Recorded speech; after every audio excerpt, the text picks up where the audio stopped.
Todas las constituciones de nuestros países recogen el reconocimiento de la igualdad ante la ley.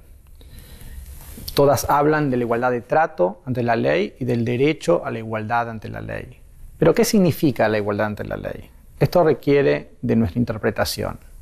Los tribunales de la región, Cortes Supremas, Cortes Constitucionales e incluso la Corte Interamericana han reconocido el principio de igualdad ante la ley como un principio asociado a la idea de no arbitrariedad. La idea de que el Estado puede tratar a las personas de un modo diferente siempre y cuando utilice un criterio razonable para justificar este trato. ¿Qué significa razonable? Significa que cuando el Estado lleva adelante un trato diferente entre las personas, debe fundarlo en un criterio que tenga una relación de funcionalidad o de instrumentalidad con el fin que el Estado busca a través de esa legislación o de su política. Bueno, vamos a dar un ejemplo bastante sencillo.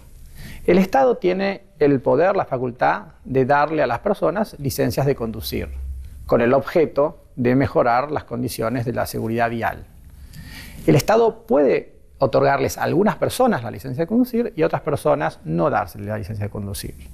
Pero tiene que elegir un criterio razonable para este trato diferente. El criterio razonable tiene que ser un criterio que sea funcional o instrumental con el fin que el Estado está buscando. ¿Cuál es el criterio, el requisito que el Estado va a imponer para dar una licencia de conducir? Bueno, que las personas sepan conducir un vehículo. Y esto lo detecta a través de un examen.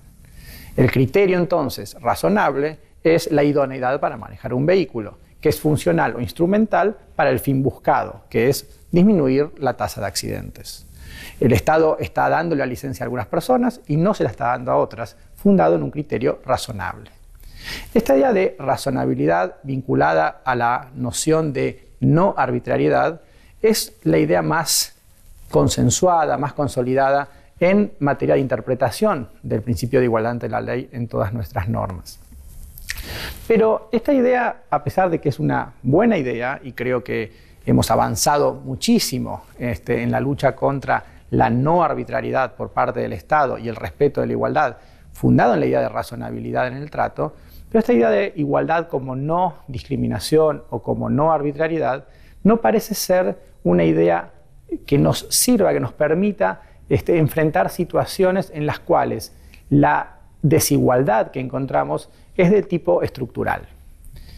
¿Qué es una situación de desigualdad estructural? Bueno, veamos un ejemplo para poder visualizar este tipo de situaciones y el modo en que la igualdad como no discriminación interactúa con estas situaciones. Voy a dar un ejemplo hipotético, aunque la raíz del ejemplo es un caso real. Pero supongamos que en un pequeño pueblo de alguno de nuestros países existe una orquesta municipal, una orquesta administrada por el Estado y que representa de algún modo al gobierno municipal en actos públicos, incluso en actos en los que participan orquestas de otros pueblos. La orquesta de este pueblo, en este caso hipotético, ha estado conformada por muchísimos años, supongamos décadas, por varones blancos de clase media, y de algún modo no refleja esa orquesta la gran diversidad que existe en este pueblo. En el pueblo, por supuesto, una parte de la población son mujeres, y no había mujeres en la orquesta. Una parte de la población son descendientes de africanos, son descendientes de inmigrantes asiáticos, de italianos, de lo que sea. Pero no tenemos esa representación de esa diversidad en esta orquesta municipal. El Estado, el gobierno municipal, entiende que podrían estar incurriendo desde el Estado en algún tipo de trato desigual injustificado. Y lo que intuye el Estado es que lo que está sucediendo es que la selección de miembros de la orquesta es una selección que no es neutral, que es de algún modo arbitraria. Para poder enmendar este problema, el Estado municipal, el gobierno municipal, decide cambiar el método de selección de miembros de la orquesta. Para ello, para lograr, digamos, la máxima neutralidad posible en la selección de miembros de la orquesta y de ese modo neutralizar cualquier tipo de discreción o de arbitrariedad en la selección de miembros de la orquesta, deciden colocar entre los jurados que van a seleccionar a los miembros de la orquesta y los diferentes postulantes a la orquesta una mampara opaca. Una mampara que no permita que el jurado, que los miembros del jurado pudieran ver a las personas que participan de la competencia para formar parte de la orquesta. La idea es aislar el único elemento, la única condición que el jurado debe tener en cuenta para poder seleccionar miembros de la orquesta, que es su idoneidad para participar de una orquesta, tocar bien el instrumento. La situación es que, bueno, al poner la mampara opaca, el jurado es completamente ciego a cualquier otro elemento, a cualquier otra condición, a cualquier otra característica de los postulantes, su sexo, su raza, su origen nacional, por supuesto sus ideas. El jurado solo va a poder escuchar a los postulantes para la orquesta. De este modo, el gobierno municipal entiende que va a lograr la máxima neutralidad a través de aislar el único elemento, el único criterio razonable para seleccionar miembros de la orquesta. Se lleva a cabo la selección y luego de hacerla, corren la mampara opaca y el jurado puede ver a aquellas personas que han sido seleccionadas. Para sorpresa del jurado, las personas seleccionadas siguen siendo varones blancos, posiblemente de clase media. Y entonces lo que concluimos un poco de esta situación, y que un poco lo que sí, quizá el gobierno municipal se habrá planteado, es qué es lo que pasó en esta selección. ¿Qué fue lo que pasó que quisimos elevar los niveles de neutralidad, de no discrecionalidad, de no arbitrariedad en la selección de miembros de la orquesta y sin embargo reprodujimos exactamente la misma selección que llevábamos a cabo anteriormente cuando supuestamente no teníamos esta mampara opaca en el proceso de selección? Lo que sucede es que, lo que sucedió en el caso de esta selección, es que hay muchísimos elementos, muchísimas situaciones de contexto que la mampara opaca no logra neutralizar.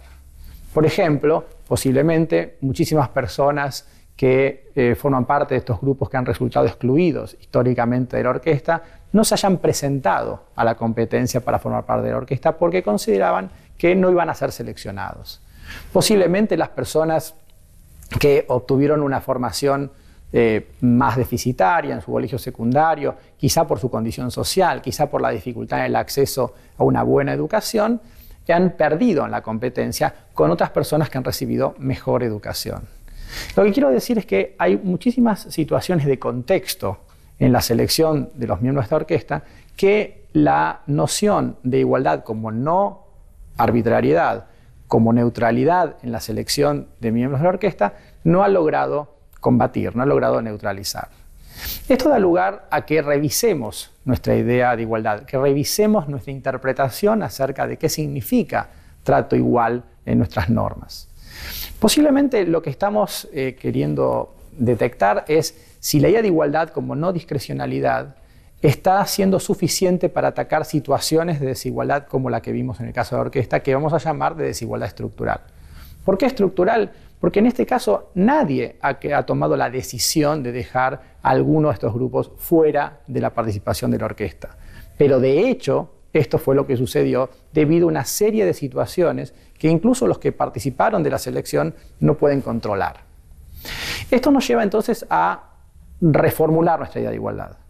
Quizá lo que significa igualdad ante la ley tenga más que ver también con la no arbitrariedad, pero tenga que ver con la necesidad de que no existan en nuestra sociedad situaciones en las que haya grupos que son sistemática e históricamente excluidos de ámbitos que son relevantes para el desarrollo de su autonomía y de sus planes de vida.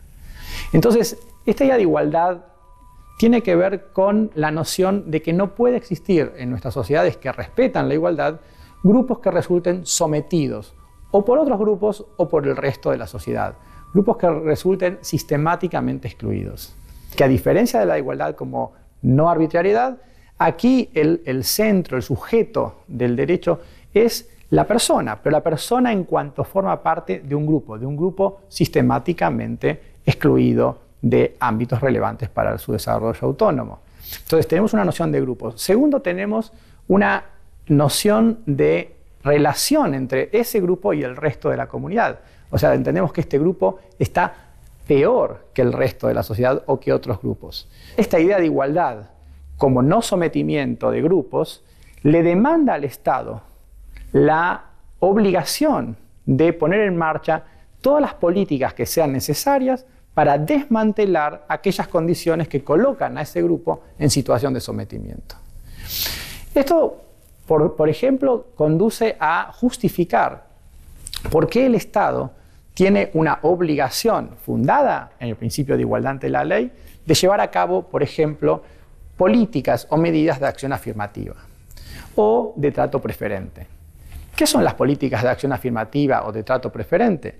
Bueno, básicamente es que el Estado, para lograr el objetivo de desmantelar las condiciones, la situación que coloca a un grupo en situación de sometimiento, le da a los miembros de ese grupo algún tipo de trato preferente que va a ser un trato mejor que el que le da a otros miembros de la sociedad que no forman parte de grupos estructuralmente desiguales. Por ejemplo, sistemas de cuotas para poder participar en política, un porcentaje de los miembros de las listas que los partidos políticos ofrecen para una elección, por ejemplo, para el Congreso, que tienen que ser miembros de un grupo, por ejemplo, mujeres, el ingreso a las universidades, que podemos, determinar que algunas personas que pertenecen a estos grupos van a tener una cuota para ingresar a las universidades, o personas con discapacidad que accedan al empleo público, un porcentaje de empleados del Estado deben pertenecer a este grupo. Son diferentes medidas de acción afirmativa, de acción de trato preferente que son requeridas por la idea de igualdad ante la ley, entendida como no sometimiento. Ahora, fíjense el contraste entre la idea de igualdad como no arbitrariedad nos impedía llevar a cabo tratos que le den algún tipo de ventaja a cualquier grupo, como por ejemplo tratos preferentes. Sin embargo, la idea de igualdad, como igualdad, como no sometimiento, requiere este tipo de tratos. Para concluir, lo que estamos diciendo es que entendiendo a la igualdad ante la ley como razonabilidad, como no arbitrariedad, combatimos un tipo de problema, combatimos las situaciones en las cuales el Estado actúa arbitrariamente, pero no logramos combatir situaciones en las que haya grupos que son sistemáticamente excluidos y discriminados por justamente ser esos grupos.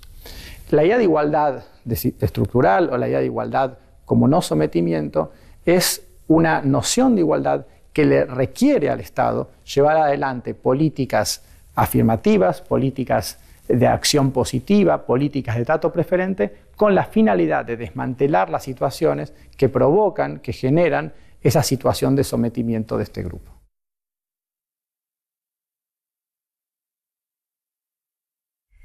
Quisiera comenzar refiriéndome a aquellos instrumentos del derecho internacional de los derechos humanos que son especialmente importantes para el trabajo en relación con la protección de los derechos humanos de las mujeres.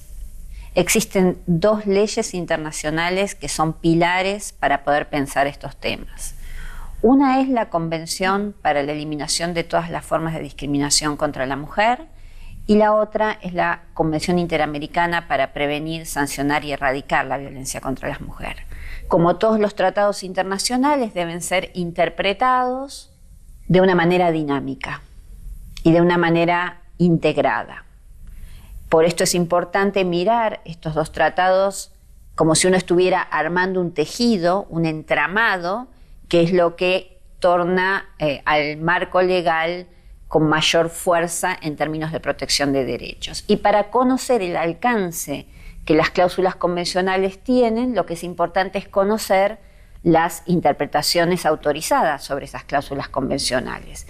¿Y quiénes son las interpretaciones autorizadas? ¿Quiénes las emiten? Las emiten aquellos órganos que los propios tratados han reconocido como autorizados para interpretar y delimitar el alcance que se va a dar a la cláusula convencional.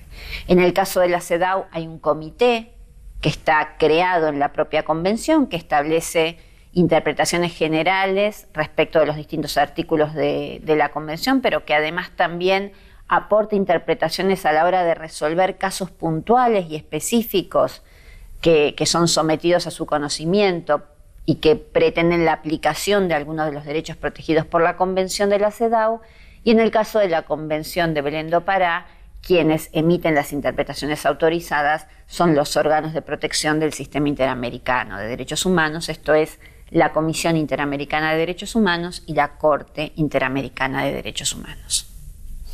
Ambas convenciones son las que brindan los elementos más importantes para el trabajo jurídico en relación con la protección de los derechos de las mujeres. Y ambas convenciones obligan a los estados a realizar una serie de acciones a nivel interno para garantizar el goce efectivo de los derechos que contienen.